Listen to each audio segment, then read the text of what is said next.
प्रिय विद्यार्थियों, आज हम द्वितीय वर्ष राजनीति विज्ञान के प्रथम प्रश्न पत्र आधुनिक संविधान की चर्चा करेंगे। आज का हमारा अध्ययन का विषय रहेगा अमेरिकी संविधान में दलीय व्यवस्था। प्यारे बच्चों, वर्तमान समय में प्राय सभी व्यक्ति इस बात को स्वीकार करते हैं कि राजनीतिक दलों के बिना प्रजातंत्रात्मक शासन व्यवस्था का संचालन संभव नहीं है। किंतु राजनीतिक दलों के संबंध में अमेरिकी संविधान निर्माताओं का दृष्टिकोण यह नहीं था। अमेरिका में संविधान के निर्माण के समय प्रमुख नेता जैसे मैडिसन एवं जॉर्ज वॉशिंगटन राजनीतिक दलों के अस्तित्व के विरोधी थे, लेकिन संविधान का निर्माण करने वाले फिलाडेल्फिया सम्मेलन में राजनीतिक दल बीज रूप में मौजूद थे। एक गुट जिसका नेता अलेक्जेंडर हैमिल्टन था, जो शक्तिशाली केंद्रीय सरकार के पक्ष में था। दूसरा गुट जिसका नेता जेफरसन था, राज्यों की स्वायत्तता एवं नागरिक स्वतंत्रता का प्रबल समर्थक था। इन दोनों गुटों को क्रमशः फेडरलिस्ट एवं एंटी फेडरलिस्ट कहा जाने लगा। जॉर्ज वॉशिंगटन को दोनों गुटों का समर्थन प्राप्त था, इसलिए वे सर्वसम्मति से राष्ट्रपति बने एवं हैमिल्टन एवं जेफरसन दोनों मंत्री बने।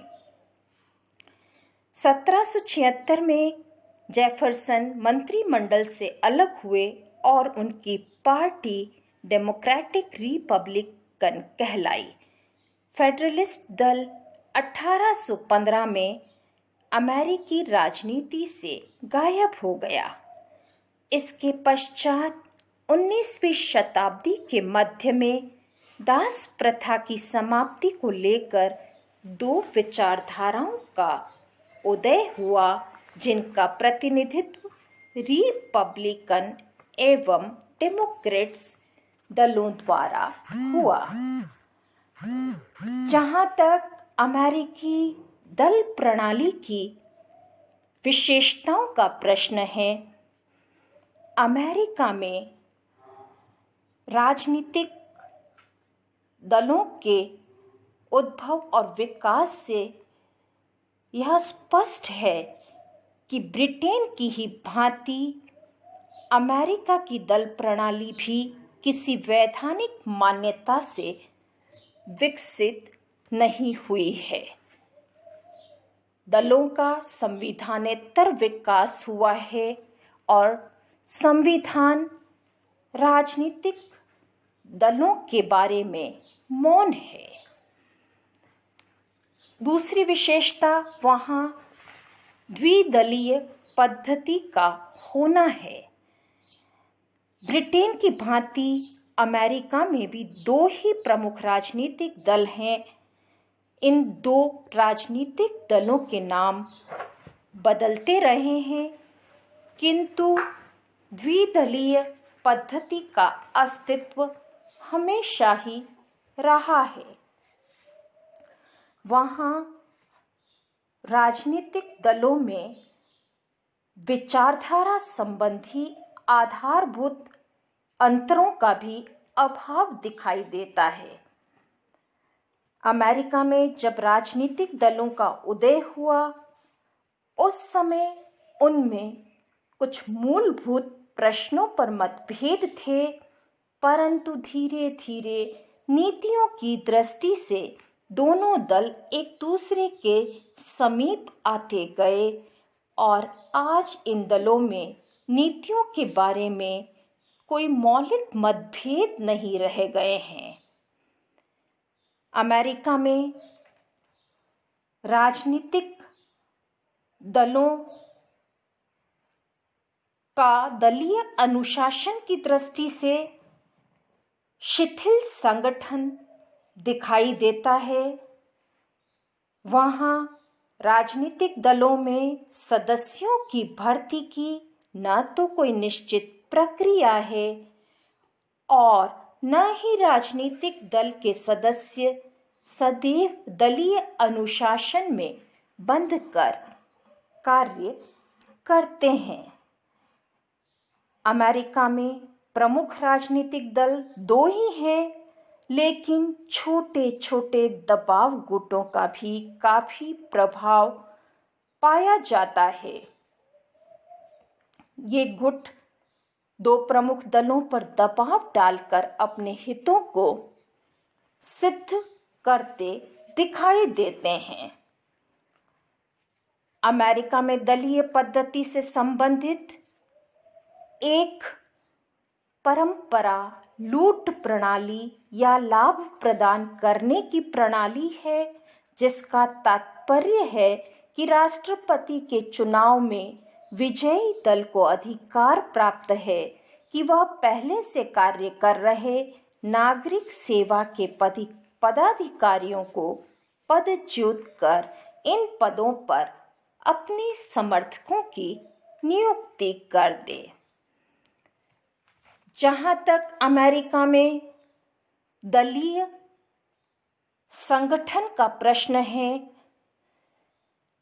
दोनों प्रमुख राजनीतिक दलों का संगठन लगभग एक जैसा है।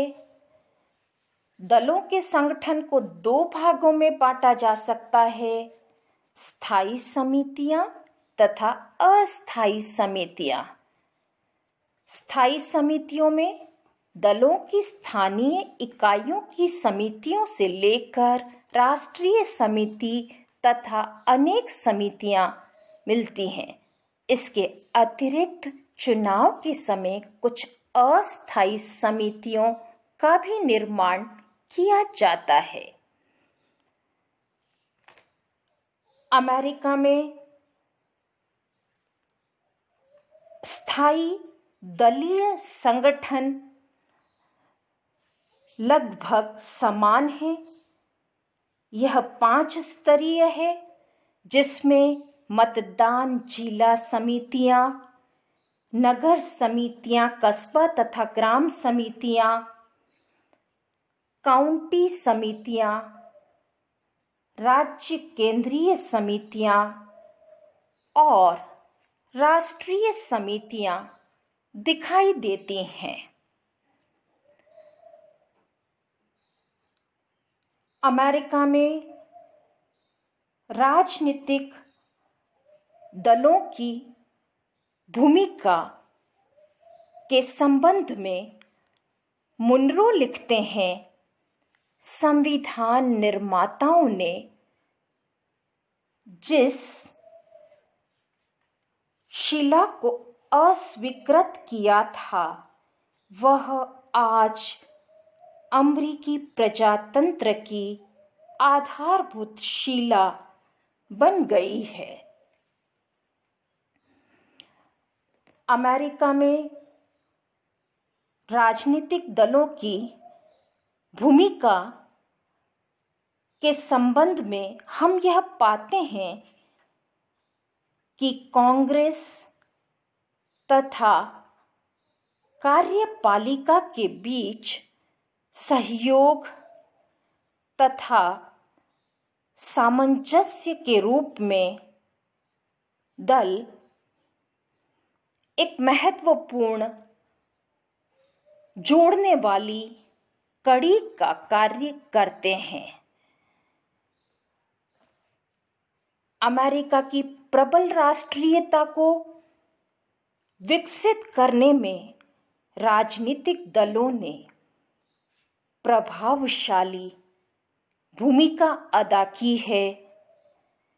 सामान्यतया एक ही दल को शासन की विभिन्न शाखाओं पर नियंत्रण प्राप्त होता है और यह संपूर्ण देश को एकता में के सूत्र में बांधकर निर्देशित करता है। वहाँ राजनीतिक दल विभिन्न पदाधिकारियों व संस्थाओं के चुनाव को संभव बनाने में भी महत्वपूर्ण कार्य करते हैं। प्रजातंत्रीय व्यवस्था की सफलता जनता की राजनीतिक शिक्षा पर निर्भर करती है और प्यारे बच्चों, अन्य देशों के समान ही अमेरिका में भी राजनीतिक दल राजनीतिक शिक्षा प्रदान करने के सर्व प्रमुख साधन के रूप में कार्य करते हैं।